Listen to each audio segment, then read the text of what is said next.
Bonsoir, bonjour tout le monde, bienvenue sur le débrief du coup de la première partie de ce match de l'équipe de France. Oh là là là là là là là là là là. Si l'arbitre ne donne pas un penalty qui n'existe pas, qui est faux, c'est un faux penalty,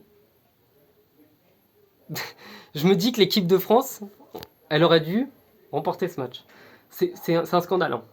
L'équipe de France s'est fait complètement manger pendant 75 minutes. Il a fallu attendre la 75e pour que les Bleus fassent la première frappe cadrée. Et dans l'ensemble, l'équipe d'Argentine, elle est juste largement au-dessus. Elle était, pardon, très largement au-dessus dans tous les domaines. En attaque, en défense, au milieu, dans l'agressivité, dans la dangerosité, dans l'envie, dans l'amour, dans la fierté, dans tout. Ils ont été au-dessus de nous dans tous les compartiments du jeu. Ils nous ont mis la misère, mais j'ai jamais vu l'équipe de France se faire mettre autant à l'amende. Et c'est pas que l'Argentine qui était très forte, c'est l'équipe de France qui était très mauvaise.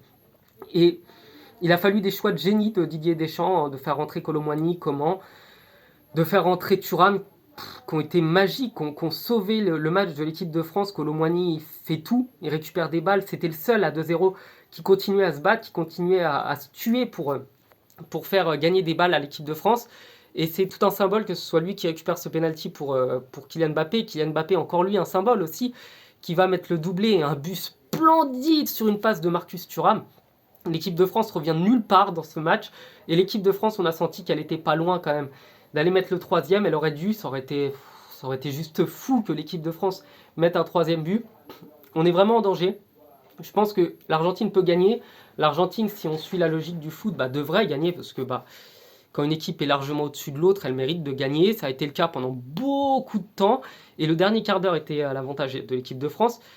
Et en dehors de ça, je pense que cette équipe, elle est allée chercher les ressources qu'il fallait pour l'emporter. J'espère qu'elle va l'emporter. Ce serait un hold-up complet, quand même. Faut se dire la vérité. Il faut arrêter de dire que d'un seul coup, l'équipe de France, elle est magique. L'équipe de France, elle n'a pas fait grand-chose dans ce mondial. Elle a été faible dans tous les compartiments du jeu, dans quasiment tous les points. Mais cette équipe de France, elle revient de nulle part, comme face à l'Angleterre, comme face au Maroc, comme toujours, comme contre le Danemark. Cette équipe de France, elle peut souffrir autant qu'elle veut. Il y a un truc. Il y a une aura dans cette équipe qui fait que c'est jamais fini. Voilà, on espère la victoire de l'équipe de France. Je vous dis à tout à l'heure. Ciao.